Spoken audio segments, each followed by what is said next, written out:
ঘটনা হচ্ছে, আমি এসে পর্যন্ত তোমাদের সবাইকে দেখতে পাচ্ছি, কিন্তু এখানটায় একটা ব্যক্তি বসেছিল, সে কোথায় গেল গো? হ্যাঁ, পিছনে দাঁড়িয়ে আছে। হাই, সেই দূরে? না না, ওখানে দাঁড়িয়ে থাকলে হবে না। হ্যাঁ, আমি তোমাকে বলছি, অত দূরে দাঁড়িয়ে থাকলে হবে না, তুমি আমার কাছেতে এসো। না না, ঘাড় ঘুরিয়ে লাভ নেই, আমি এখানের কথা বলছি না। মানে শ্রী বিষ্ণু নারায়ণ 33 কোটি দেবদেবীকে তারা চরণতলে বসেছিল, দেখতে পাচ্ছে, ভোলানাথকেও দেখতে পাচ্ছিল, কিন্তু ওই শ্রী বিষ্ণু নারায়ণ দেখতে পাচ্ছে ভোলানাথ আর কাছে নেই, দূরে গিয়ে থরথর থরথর করে কাঁপছে। কেন? কারণ ত্রিপুরাসুর ভোলানাথকে এত মার মেরেছে যে ভোলানাথ আজকে দূরে গিয়ে একা কাঁপছে। কিন্তু শ্রী বিষ্ণু নারায়ণ বলে, ভোলানাথ। ভোলানাথ নারায়ণের সামনেতে দাঁড়িয়েছে। যেই নারায়ণের সামনেতে দাঁড়িয়েছে, প্রণাম নেবেন প্রভু, বলুন আমায় ডেকেছেন কেন? শ্রী বিষ্ণু নারায়ণ বলে, ভোলানাথ তুমি এই মুহূর্তে চলে যাও। কোথায়? না, ওই ত্রিপুরাসুরকে ধ্বংস করে দিয়ে চলে এসো। যেই বলে যে ত্রিপুরাসুরকে ধ্বংস করতে হবে, ভোলানাথ চিন্তা করছে যে ত্রিপুরাসুর আমাদের এতজনকে একা মেরে ঘর থেকে বের করে দিল, এবার আমি যদি একা তাকে মারতে যাই, এবার বলো ফিরবো বলে মনে হয়? হাড় পাঁজরা মনে হয় আলাদা হয়ে যায়। প্রভু একটা কথা বলবো? হ্যাঁ বলো। না, আমি যদি একা না গিয়ে আমার সাথে যদি আর কাউকে পাঠাতেন তাহলে খুব ভালো হতো। শ্রী বিষ্ণু নারায়ণ বলে, 33 কোটি দেবদেবী বিপদে পড়েছে, দায়িত্ব কি শুধু তোমার একার? তুমি যাবে একা? এই যে 33 কোটি দেবদেবী আছে, এদের প্রত্যেকের নিজের নিজের শক্তি আছে, ও শক্তিগুলোকে তুমি নেবে, শক্তিমান হবে, যে শক্তিমানের দ্বারায় তুমি আপনা হতেই ত্রিপুরাসুরকে ধ্বংস করে দিতে পারবে। এবার বলার সাথে সাথে দেবরাজ ইন্দ্র দিচ্ছে বর্জ্যের শক্তি, পবন দিচ্ছে ঝড়ের শক্তি, বরুণ দিচ্ছে জলের শক্তি। 33 কোটি দেবদেবীর শক্তি নিয়ে ভোলানাথ শক্তিমান তৈরি হচ্ছে। যে ভোলানাথ শক্তিমান তৈরি হয়ে চলে যাচ্ছে ত্রিপুরাসুরকে ধ্বংস করবে বলে। কিন্তু মা, ভোলানাথ যখন চলে যাচ্ছে, পিছনে এসে একটা ব্যক্তি দাঁড়িয়েছে। সেটা কে জানেন? মানে আশ্বিনের পূর্ণিমার রজনীতে যাকে আমরা পূজা করি, সেই ব্যক্তিটাকে। আশ্বিনের পূর্ণিমা রজনীতে, হ্যাঁ, লক্ষ্মী। এখন ভোলানাথ চলে যাচ্ছে, লক্ষ্মী এসে বলে, এই যে এই যে, হ্যাঁ তোমাকে বলছি, কোথায় যাচ্ছ? না না, কোথায় যাচ্ছ? একটু দাঁড়াও। ভোলানাথ কি করেছে? দাঁড়িয়ে পড়েছে। যেই ভোলানাথ দাঁড়িয়েছে, লক্ষ্মী বলে কিনা, আপনি কোথায় যাচ্ছেন? বলে, আমি ত্রিপুরাসুরকে ধ্বংস করতে যাচ্ছি। বলে, ত্রিপুরাসুরকে ধ্বংস করবেন, সঙ্গে কি নিয়ে যাচ্ছেন? বলে, এই যে 33 কোটি দেবদেবী, এদের শক্তিগুলোকে নিয়ে আমি চলে যাচ্ছি। কিন্তু লক্ষ্মী বলে, সর্বত্র জায়গায় তো প্রভু গায়ের শক্তি কাজে লাগে না। অনেক ব্যক্তি আছে যে পাড়ার মধ্যে দাদাগিরি দেখায়, পাড়ার মধ্যে দাদাগিরি দেখায়, যে দেখো আমি কত বড় হাম্বুড়িয়া, আমার শরীরের মধ্যে কি শক্তি আছে, আমি যেটা জানি অন্য কেউ সেটা জানে না, আমি যেটা করতে পারি অন্য মানুষ সেটা করতে পারে না। কিন্তু একটা কথা মাথায় রাখতে হবে, বাপেরও কে আছে? আজকে তুমি সবল বলে তুমি চিন্তা করো না যে অন্য মানুষটা দুর্বল, কিন্তু সেও আজকে দুর্বল আছে, কিন্তু একদিন না একদিন সে সবল হবে। সে কিন্তু তোমাকে সেদিন ছেড়ে কথা বলবে না। তদ্রূপ অনেক ব্যক্তি আছে পাড়ার মধ্যে, আজকে দেখবেন অনেকে মারামারি করে, সেখানে জিতে যায়, কিন্তু অনেক জায়গা আছে যেখানে গায়ের শক্তি দেখালেও বাইরে থেকে মার খেয়ে হাত পা ভেঙে ঘরে আসতে হয়। এই অনেকে আছে ঘরে আসতে হয়। তদ্রূপ লক্ষ্মী বলে কিনা, প্রভু আপনি হরিনাম করতে করতে চলে যান, আপনি তো পরম বৈষ্ণব, আপনি হরিনাম করতে করতে চলে যান। তবে একটা কথা বলে দিচ্ছি, হরিনামের কতটা পাওয়ার কি আপনি সেটা জানেন না? নামের কারণে শিলা জলে ভেসে গিয়েছিল, নামের কারণে বোবা কথা বলেছিল। আপনি হরিনাম করতে করতে চলে যান, যখনই বিপদে পড়বেন হরিনাম করবেন, ত্রিপুরাসুর আপনা হতেই ধ্বংস হয়ে যাবে। এবারে লক্ষ্মীর কথা মতো ভোলানাথ কি করেছে? কৃষ্ণ কৃষ্ণ কৃষ্ণ কৃষ্ণ কৃষ্ণ কৃষ্ণ কৃষ্ণ হে কৃষ্ণ কৃষ্ণ কৃষ্ণ কৃষ্ণ কৃষ্ণ কৃষ্ণ হে কৃষ্ণ কৃষ্ণ কৃষ্ণ কৃষ্ণ কৃষ্ণ কৃষ্ণ হে কৃষ্ণ কৃষ্ণ কৃষ্ণ কৃষ্ণ কৃষ্ণ কৃষ্ণ কৃষ্ণ হে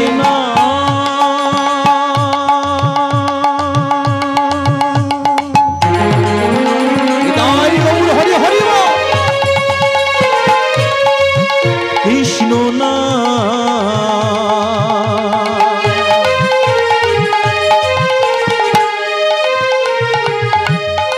গেয়ে যা অবিহিরা হরিনা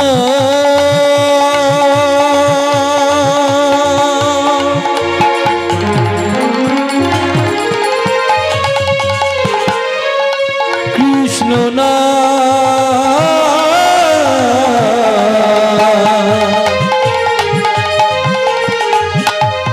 গেয়ে যা অবিরা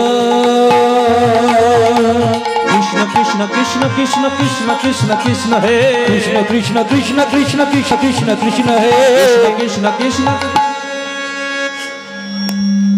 আচ্ছা, তোমাকে বড় চেনা চেনা লাগছে। আমি অনেকক্ষণ ধরে লক্ষ্য করছি, কিছু কিছু বলতে পারছি না। তুমি কি আমাদের ওখান থেকে এসেছো? হ্যাঁ, না না, ভোলানাথ এত হরিনামে পাগল হয়ে গেছে না, মানে যে ত্রিপুরাসুরকে মারার জন্য এসেছে সেই ত্রিপুরাসুরের সামনে ভোলানাথ দাঁড়িয়ে গেছে। ভোলানাথ ত্রিপুরাসুরকে চিনতে পারছে না, কিন্তু ত্রিপুরাসুর ভোলানাথকে চিনতে পেরে বলে, তুমি কি সেই কৈলাস থেকে আসছো? ভোলানাথ নাম ভোলা, সে তখন নাম করতে করতে এখন ভুলে গেছে। ভোলানাথ বলে কিনা কোথায় যাব বলে, ও আরে আমার প্রভু আমাকে পাঠিয়েছে। আরে ওই যে কে দৈত্যরাজ ত্রিপুরাসুর আছে না, মানে ত্রিপুরাসুর বেটা তখন সামনেই দাঁড়িয়ে আছে। মানে ওই যে কে ত্রিপুরাসুর আছে তাকে মারার জন্য আমার প্রভু আমাকে এখানে পাঠিয়েছে। বাবা ত্রিপুরাসুর সামনেই দাঁড়িয়ে আছে, ভোলানাথ থেকে চিনতে পারছে না। এখন যেই বলেছে ত্রিপুরাসুরকে মারার জন্য এসেছে, ত্রিপুরাসুর এবার মাথায় হাত দিয়ে চিন্তা করছে, বেটা কি পাগল টাগল হয়ে গেল? একে কি আমি এত মার মেরেছি, স্মৃতিশক্তি কি আজকে হারিয়ে ফেললো?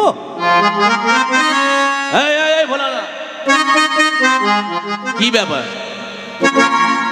না না, আমার দিকে ভালো করে তাকিয়ে দেখো একবার। এখন যেই ভোলানাথ ত্রিপুরাসুরের দিকে তাকিয়ে দেখেছে, ভোলানাথ এবার চিনতে পেরে গেছে, আরে তুমি তো সেই ত্রিপুরাসুর।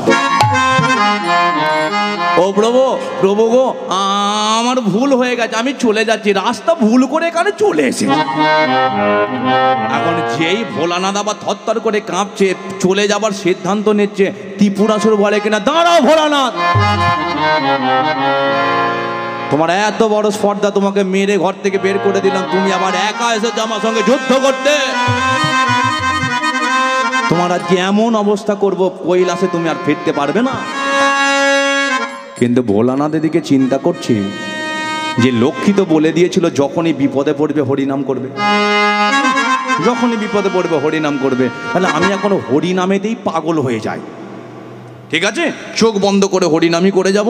আর এদিকে ত্রিপুরাসুর আমাকে মারবে না কাটবে, আমি ওটা দেখবো না।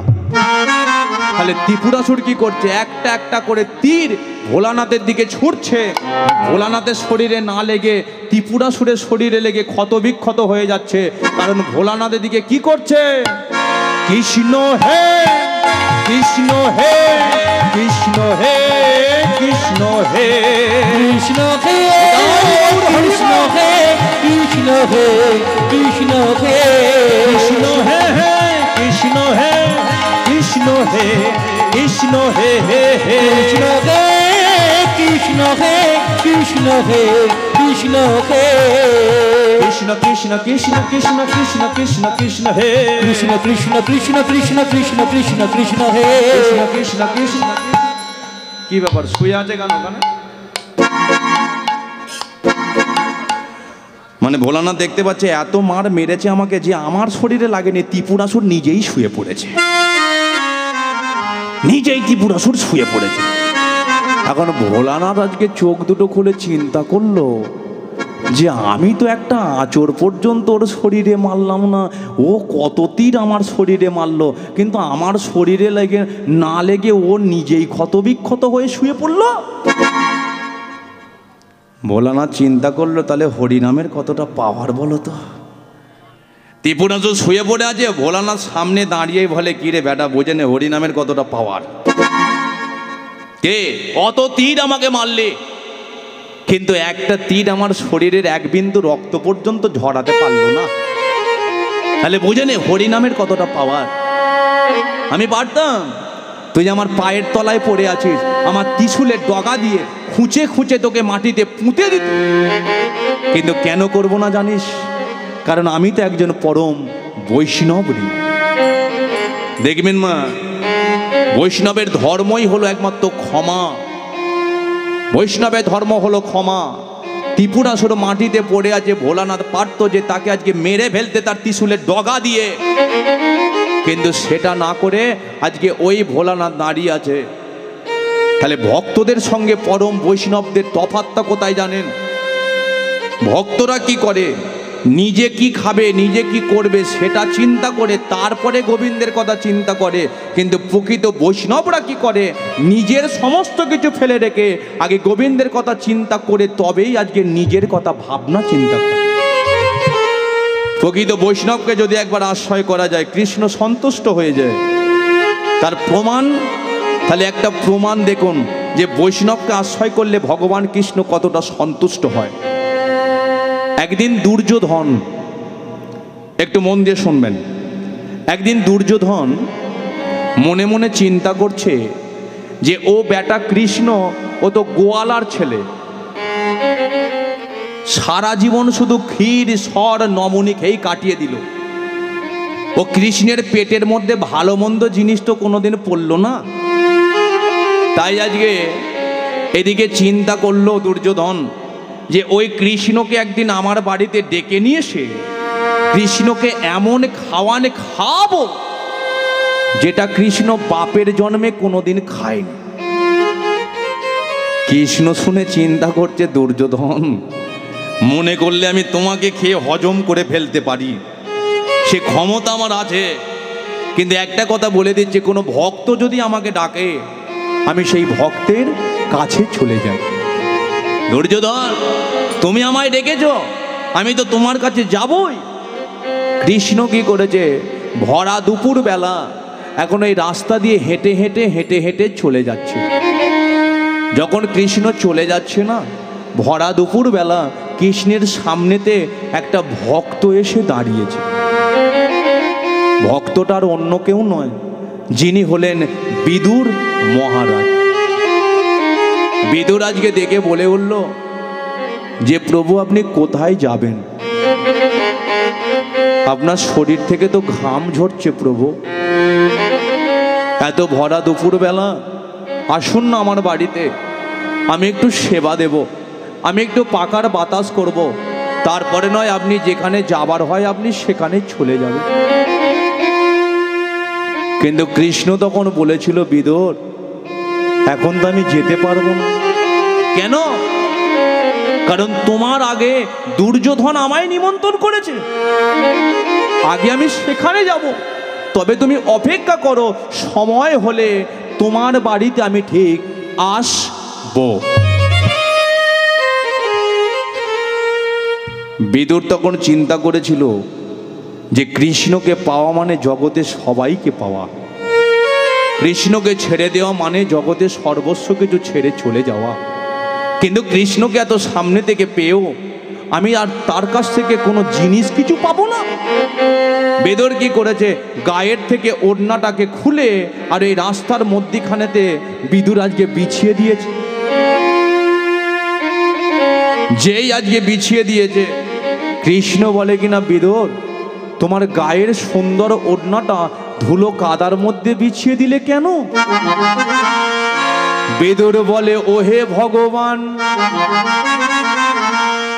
জগতের মানুষ তো তোমায় সবাই পেতে চায়, কিন্তু তুমি তো কোনো ভক্তকে দেখা দাও না, কোনো ভক্তের সামনে গিয়ে দাঁড়াও না। তাই আমি যখন তোমায় এত সামনে থেকে দর্শন করলাম, তুমি যদি আমার বস্ত্রের উপরে দিয়ে হেঁটে হেঁটে চলে যাও, তাহলে তোমার চরণ ধুলি আমার বস্ত্রে পড়বে। দয়াল হে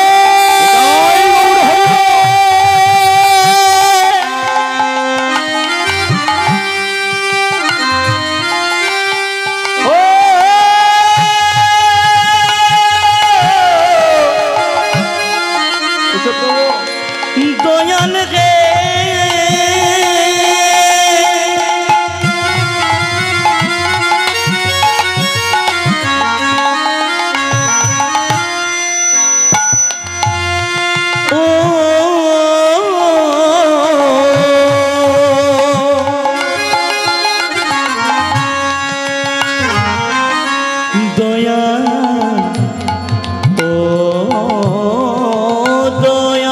হে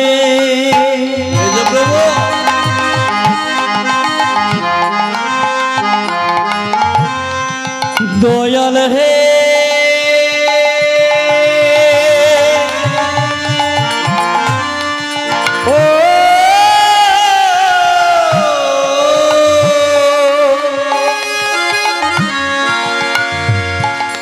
ও দয়াল হে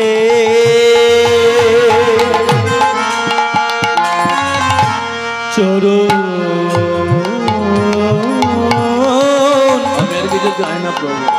ধুলি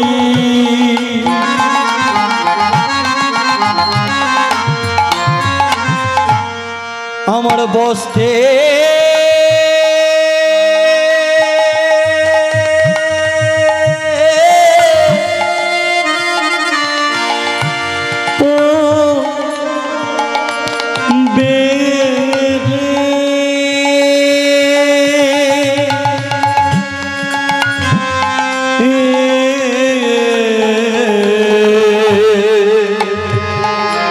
আমি সাধনে জানি হরি বল হরি বল হরি বল। আমি তো কোনো ভজনে করতে পারি না,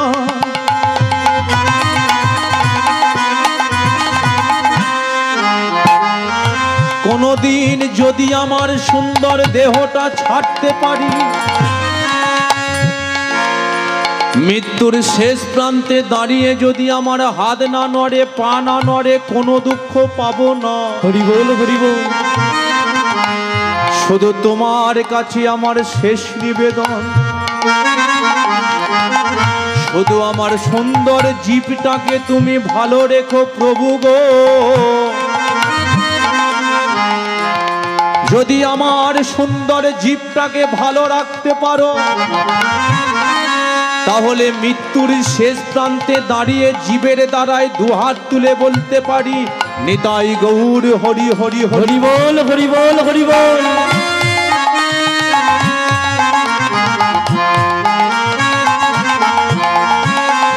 তাই প্রেমানন্দে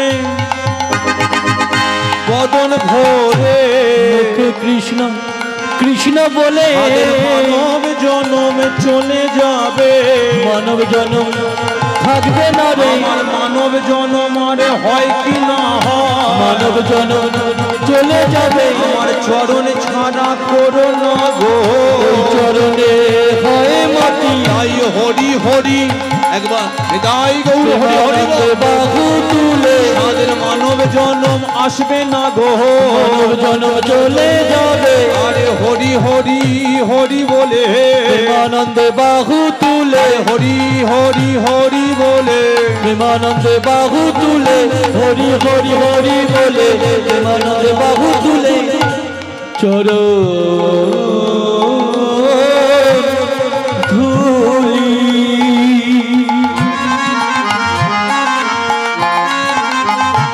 চনবস্তে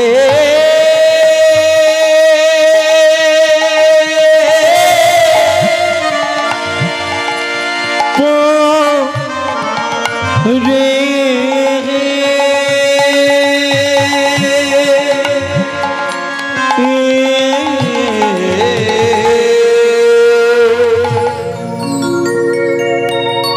কৃষ্ণ আজকে বস্ত্রের উপর দিয়ে হেঁটে হেঁটে চলে গেল, কিন্তু বিদুর আজকে চোখের জলেতে কাঁদছে। ওই ধুলো মাখা বস্ত্রটাকে নিজের শরীরের মধ্যে তুলে নিয়ে চিৎকার করে ডেকে উঠেছে, প্রভু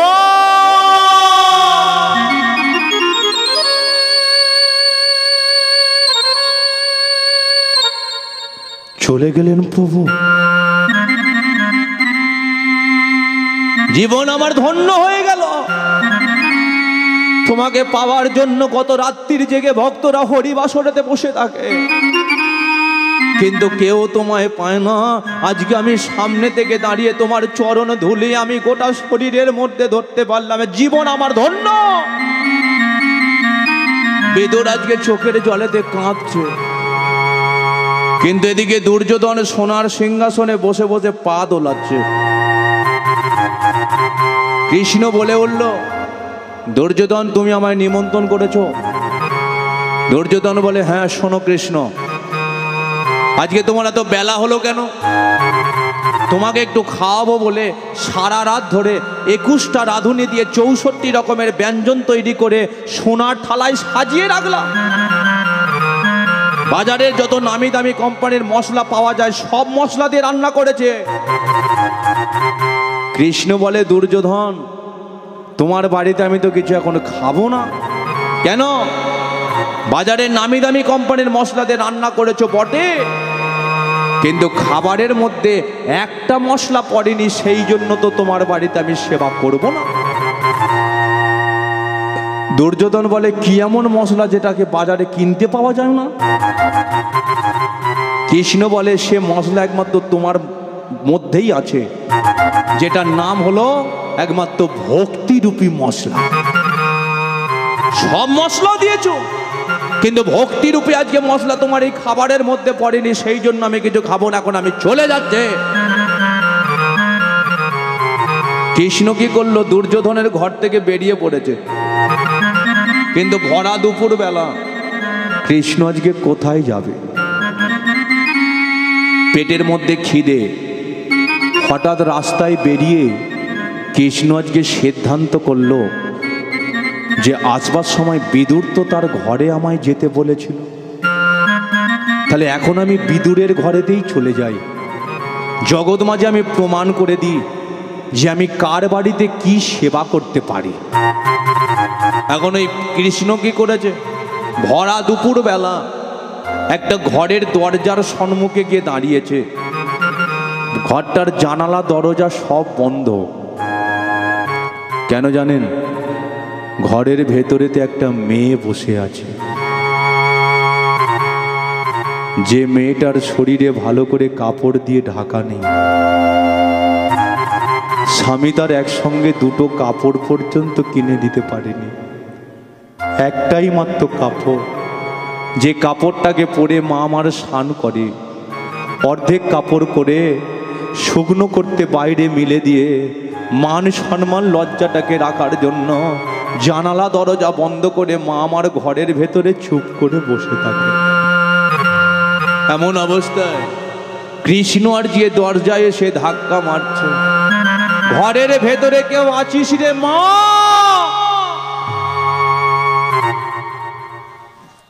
দরজাটা একবারে খুলে দে না,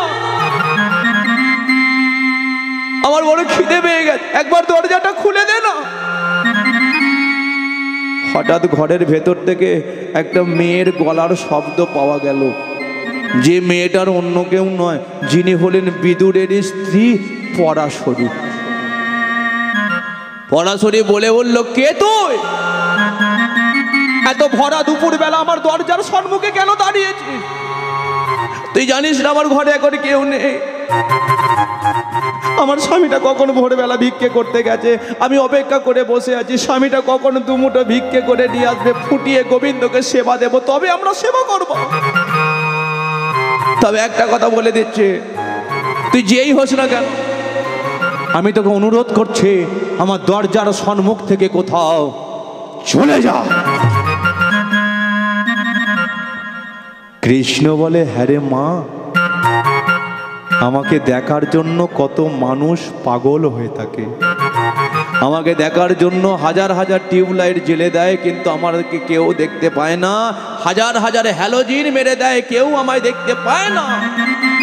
আজকে আমি তোর দরজার সম্মুখে দাঁড়ালাম, কিন্তু তুই আমাকে না দেখে এইভাবে তাড়িয়ে দিচ্ছিস। শোন মা, আমি চলে যাচ্ছি, কিন্তু যাবার আগে একটা পরিচয় দিয়ে যাই। আমি কে জানিস? আমি হলাম ভগবান শ্রী কৃষ্ণ। হ্যাঁ মা, এই যে আপনারা রাত্রির জেগে কীর্তনটাকে শ্রবণ করছেন না, আপনারা যদি এক মন প্রাণ দিয়ে কীর্তনটাকে শ্রবণ করতে পারেন, যতবার কৃষ্ণ নামটা আপনার কানের মধ্যে আসবে, ততবার আপনার অন্তরের মধ্যে ভক্তি আসবে। আর ভক্তি যখনই আসবে না, তখনই আপনার আজকে চোখ থেকে দু ফোঁটা জল ঝরে যাবে। তখন আপনাকে বুঝে নিতে হবে যে কৃষ্ণ আর অন্য জায়গায় নেই। কৃষ্ণ তখন আপনার হৃদয় সিংহাসনেতে বসে পড়েছে। হরি বল, হরি বল, হরি বল। তদ্রূপ আজকে যেই কৃষ্ণ নামটা শুনেছে, পরাশরী মা আমার পাগল হয়ে কোনো রকম একটা ছেঁড়া বস্ত্রকে শরীরের মধ্যে জড়িয়ে নিয়ে যেই দরজা খুলেছে, দেখছে কৃষ্ণ নাই, চলে গেছে। কৃষ্ণ রে,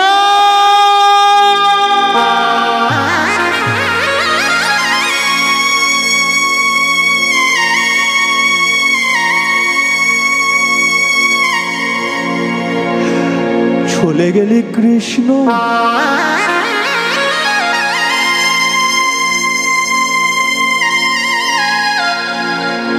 এতদিন বিয়ে হয়েছে, কেউ আমায় মা বলে ডাকে দিয়ে।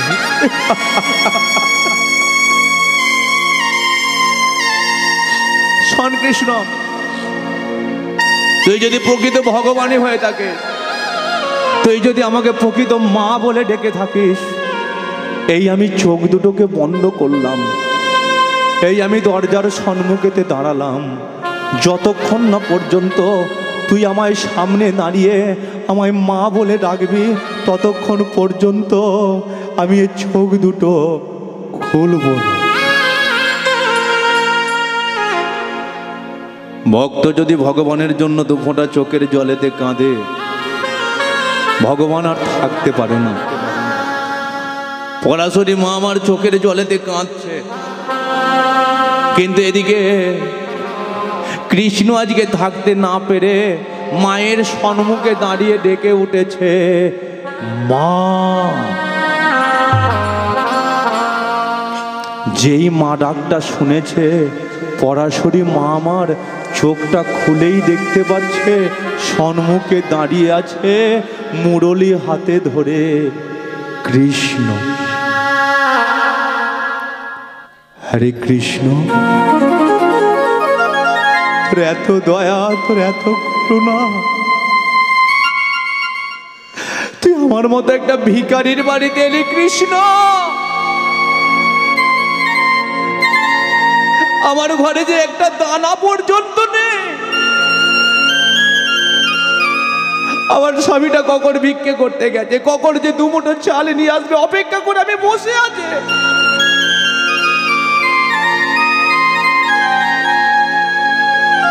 আমার ঘরে কিছু নেই। কৃষ্ণ বলে, এই মা চুপ কর, তুই কাঁদছিস কেন? চুপ কর, চোখের জলটা মোচ, চ আমাকে ঘরে নিয়ে চ। মা কি করেছে? কৃষ্ণের হাতটাকে ধরে ঘরের ভেতরেতে নিয়ে গেছে। ঘরের ভেতরে নিয়ে গিয়ে মা কৃষ্ণকে বলে, বাবা একটু বস এখানে। আমি দেখি আমার ঘরে কি আছে একটু দেখি। মা ওই কৃষ্ণকে বসিয়ে দিয়ে রান্নাঘরের ভেতরেতে ঢুকেছে, আর ওই রান্নাঘরের ভেতরে ঢুকে কৃষ্ণকে সেবা দেবে বলে হাঁড়ি কলসি নেড়ে নেড়ে দেখছে, এক মুষ্টি চাল পর্যন্ত নেই।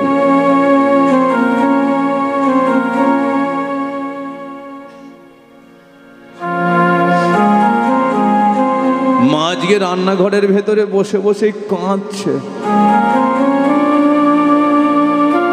কৃষ্ণকে সবাই সেবা দিতে চায়, কিন্তু আমার ঘরেতে কৃষ্ণ নিজে এলো, আমি তাকে সেবা দিতে পারবো না গো। মা আজকে চোখের জলেতে কাঁদছে। অন্তর্যামী ভগবান সে সবই আজকে বুঝতে পারছে, সব বুঝতে পেরে আর থাকতে পারলো না। মারে ঘরের ভেতরে বসে বসে তুই আর কাঁদিস না রে, আয় আয় তুই ঘরের ভেতর থেকে বাইরে আমার সামনে এসে দাঁড়া। মা আজকে সামনে এসে দাঁড়িয়েছে। কৃষ্ণ বলে, এই মা, মারে তোর ঘরে কিছু নেই, তুই আমাকে সেবা দিতে পারবি না বলে কাঁদছিস, কিন্তু তুই জানিস না ভক্তের চোখের জল দেখলে আমি ভগবান আমার চোখেতেও জল চলে আসে। তবে শোন মা, তুই যখন আমাকে চলে যেতে বলেছিলিস না, আমি যাবার সময় তোর ওই কলা বাগানেতে গিয়েছিলাম। কলা বাগানে কেন গিয়েছিলি? তোর কলা বাগানে গিয়ে দেখি তোর একটা কলা গাছে না এক কাঁদি পাকা কলা হয়ে আছে। দেখেছিস কৃষ্ণ? হ্যাঁ দেখেছি। পাকা কলা খাবি বাবা? হ্যাঁ। মা কি করেছে? ছুটে গিয়ে কলার কাঁদিটাকে কেটে এনে কৃষ্ণের সামনেতে বসিয়ে দিয়েছে, আর ওই কৃষ্ণের সামনেতে বসিয়ে দিয়ে মা এতটা আনন্দ কৃষ্ণের বদনের দিকে তাকিয়ে আছে। আজকে ভক্তি ভরে চোখের জলেতে কৃষ্ণের দিকে তাকিয়ে আছে, কলার কাঁদিটার দিকে দেখছে না। একটা করে কলা ছিঁড়ছে, ওই কলাটার দিকে না তাকিয়ে ভক্তি ভরে চোখের জলেতে ছাড়াতে ছাড়াতে কখন যে মা আমার শ্বাসটাকে ফেলে দিয়েছে মা বুঝতে পারলো না। কলার খোসাটাই কৃষ্ণের বদনে দিয়ে বল, কৃষ্ণ গাছের পাকা কলা তোর কেমন লাগছে?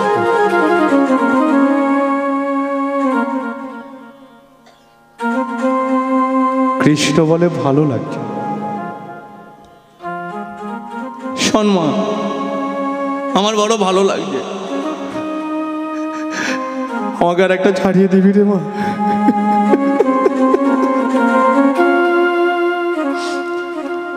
মা যদি আজকে ছেলেকে খেতে দেয়, ছেলে যদি বলে ও মা আমাকে আর দুটো খেতে দেবে গো, মা দেখবে নিজের যে খাবারটা রাখে না, সে খাবারটা নিজের কথা না ভেবে ছেলেকে আজকে দিয়ে দেয়। তুই খা না বাবা, খা। মা যেই আজকে কৃষ্ণকে কলার খোসাটা একটা ছাড়িয়ে দিয়েছে, মা বলছে আর দেবো বাবা? কৃষ্ণ বলে দাও না, আর একটা দাও। মা কি করেছে? আবার একটা কলা ছাড়িয়েছে, আর ওই কলাটাকে ছাড়িয়ে আবার যেই কলার খোসাটা কৃষ্ণের বদনে দিয়েছে। বল কৃষ্ণ এবারটা কেমন লাগছে? কৃষ্ণ কোনো উত্তর দিচ্ছে না, কৃষ্ণ শুধু চোখের জলেতে হাও হাও করে কেঁদে যায়। হরি বল, হরি বল, হরি বল। এরা যে কোন ধাতু দিয়ে তৈরি আজ পর্যন্ত আমার জানা হলো না। 3 যুগে আমি ভগবান হয়েছি, কিন্তু এদের মতো আমি ভক্ত হতে পারিনি। আজকে এক কাঁদি কলার খোসা আমার পেটটা ভরিয়ে জগৎ মাঝে প্রমাণ করে দিল, কোন বৈষ্ণব, কোন বৈষ্ণবী যদি ভক্তি ভরে চোখের জলেতে আমাকে কলার খোসাও দেয়, আমি সেটা অমৃত মনে করে গ্রহণ করতে থাকি।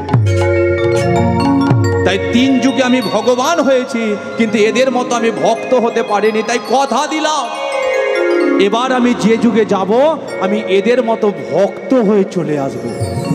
তাই দেখুন আজকে ভক্তরা যেমন ধুলোয় পড়ে গড়াগড়ি দেয়, আমার গৌরাঙ্গ মহাপ্রভু তিনিও নদিয়া নবদ্বীপের মাটিতে ভক্তদের চরণতলে ধুলোতে গড়াগড়ি দিয়েছে। ভক্তরা যেমন কণ্ঠের মধ্যে তুলসীর মালাকে ধারণ করে রাখে, আমার গৌরাঙ্গ মহাপ্রভু তিনিও তার কণ্ঠের মধ্যে তুলসীর মালাকে ধারণ করে রেখে দিয়েছে। কিন্তু লজ্জার বিষয়, সনাতন ধর্মের অনেক ভক্ত আছে একটা তুলসীর মালাকে পড়তে গেলে বড় লজ্জা করে। দেখুন আপনাদের সামনেই দাঁড়িয়ে আছে ভগবান গৌরাঙ্গ মহাপ্রভু, তার কণ্ঠের মধ্যে তুলসীর মালা, তাহলে আমাদের কণ্ঠের মধ্যে সোনার মালা কেন, রূপার মালা কেন? যখন তুমি চলে যাবে ও সোনা দানা সমস্ত তোমার ছেলে খুলে নেবে। সোনা তোমার কালো হয়ে যাবে, ক্ষয়ে যাবে, রূপও তোমার কালো হয়ে যাবে, কিন্তু একটা তুলসীর মালা পরে থাকলে কোনোদিন কালো হবে না, আজীবন একই রকমই রয়ে যাবে। আজকে দেখবেন সিনেমাতে দুটো চরিত্র থাকে, একটা নায়ক একটা নায়িকা। ডাকাতের দল যখন আজকে নায়িকাকে তুলে নিয়ে চলে যায়, কিন্তু নায়ক ঘরে আজকে বসে থাকতে পারে না, সর্বদাই নায়ক আজকে চিন্তা করে যে আমার নায়িকাকে তুলে নিয়ে চলে গেছে, তাহলে আমাকে সেখানে যেতে হবে। ভদ্রব তুলসীর মালাকে যদি আমরা কণ্ঠের মধ্যে ধরে রাখতে পারি, নায়িকা স্বরূপ তুলসীকে যদি কণ্ঠে ধরে রাখতে পারি, নায়ক স্বরূপ কৃষ্ণ আর গোলকে থাকতে পারে না, আপনার সম্মুখে সে ধরা দেয়। নিতাই গৌর প্রেমানন্দে হরি বল। এই জন্য তো বলে যে প্রকৃত বৈষ্ণবকে একবার আশ্রয় করো। বৈষ্ণবকে যদি আশ্রয় করা যায়, ভগবান কৃষ্ণ পর্যন্ত সন্তুষ্ট হয়ে যায়। তাহলে বৈষ্ণবের ধর্ম কি? বৈষ্ণবের ধর্মই হলো একমাত্র ক্ষমা। বলি একবার চৈতন্য মহাপ্রভুকে, পরম বৈষ্ণব ভোলানাদি কি। তাহলে ত্রিপুরাসুর আজকে শুয়ে পড়ে আছে, ছটপট করছে, কিন্তু এদিকে ভোলানাথ ত্রিপুরাসুরকে কৃপা করে ফিরে আসছে তার কৈলাসের দিকে। সত্যম শিবম সুন্দর, সত্যম শিবম সুন্দর, শিবম সুন্দর, সত্যম শিবম সুন্দর, সত্যম শিবম সুন্দর। ঈশ্বর সত্য হে, সত্য হি শিব হে, শিব হি সুন্দর হে। সত্যম শিবম সুন্দর, সত্যম শিবম সুন্দর, রাম অবতামে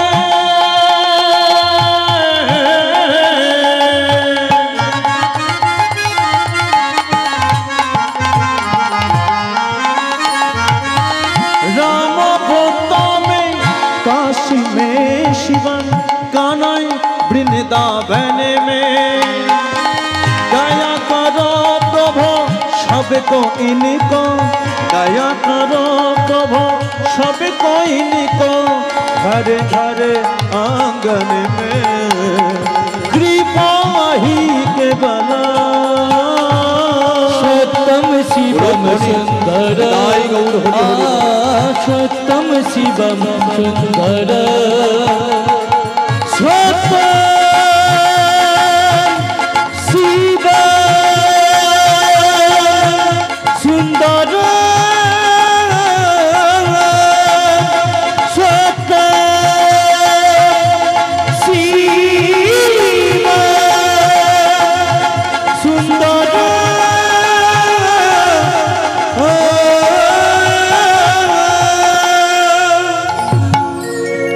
बोले एक बार भगवान श्री कृष्ण के, राधा माधव के, एदिकेर हलो के।